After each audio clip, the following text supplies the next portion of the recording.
দামি ডিএসএলআর এ তোলা একটা এডিট করা ছবি দেখে ছেলেটা আমার উপর ক্রাশ খেয়েছিল। আমি অনেকভাবে বোঝানোর চেষ্টা করেছিলাম আমি বাস্তবে এতটা সুন্দর নই যতটা তুমি ভাবছো।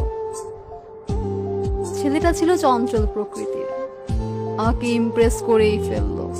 সাথে এটাও বলল সে আমার রূপ দেখে নয়, সে আমার মনকে ভালোবাসে। কিছুদিন আমাদের সম্পর্কটা ঠিকঠাক চলছিল। হঠাৎ একদিন সে আমাকে ভিডিও কল দিল আমার রূপ যাচাই করতে। আমিও ভালোবাসি বলে তার ফোনটা রিসিভ করলাম। তারপর থেকে আমাদের আর কখনো কথা হয়নি, সে আমাকে আর ফোন দেয়নি। আমি অনেকভাবে চেষ্টা করেছিলাম তার সাথে যোগাযোগ করতে, আমার প্রেমের বাঁধনে তাকে বেঁধে রাখতে, কিন্তু সে আমাকে ব্লক করে দেয়, যার কারণে আর কখনোই তার সাথে আমার যোগাযোগ হয়ে ওঠেনি।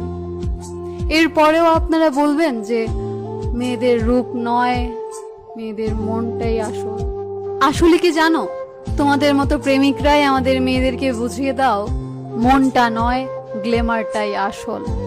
আসলে ভেতরে ভেতরে কষ্টটা ঠিক তখনই হয় যখন দেখি চামড়ায় সুন্দর হওয়ার কারণে যোগ্যতা না থাকা সত্ত্বেও সে চান্স পায়।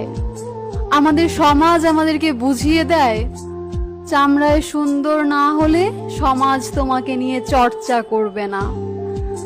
দোকানে গিয়ে একটা সুন্দর জামা পছন্দ হলে দোকানদার মুখের উপর বলে দেয়, দিদি আপনাকে ঠিক এই রংটা মানাবে না, এই রংটা আপনার সাথে যাচ্ছে না, আপনি অন্য একটা রং ট্রাই করুন। এক অনুষ্ঠানে খেতে গেলাম, সেখানে আমার পাশে বসে থাকা সুন্দরী মেয়েটার উপর আমার চাকরিজীবী বন্ধুরা ক্রাশ খেলো। সেখানে সেই সুন্দরী মেয়েটা হয়ে গেল আমার চাকরিজীবী বন্ধুদের ক্রাশ। সেখানেও যোগ্যতা হেরে গেল সৌন্দর্যের কাছে। আসলে এই কষ্টটা ঠিক বোঝানো যায় না যে যোগ্যতা থাকার পরেও চেহারার সৌন্দর্য না থাকার কারণে একটা জায়গায় চান্স পায় না।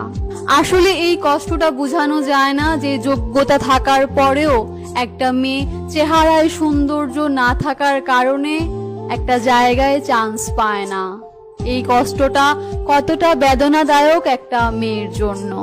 আসলেই চেহারা সুন্দর না বলে একটা মেয়ে তার বাবা মায়ের কাছে অবহেলিত, একটা মেয়ে তার শ্বশুর বাড়িতে অবহেলিত। এমনকি সবচেয়ে বড় কথা হলো যে লোকটা তাকে পণ নিয়ে বিয়ে করেছিল, তার স্বামী, সে স্বামীর কাছেও মেয়েটা অবহেলিত।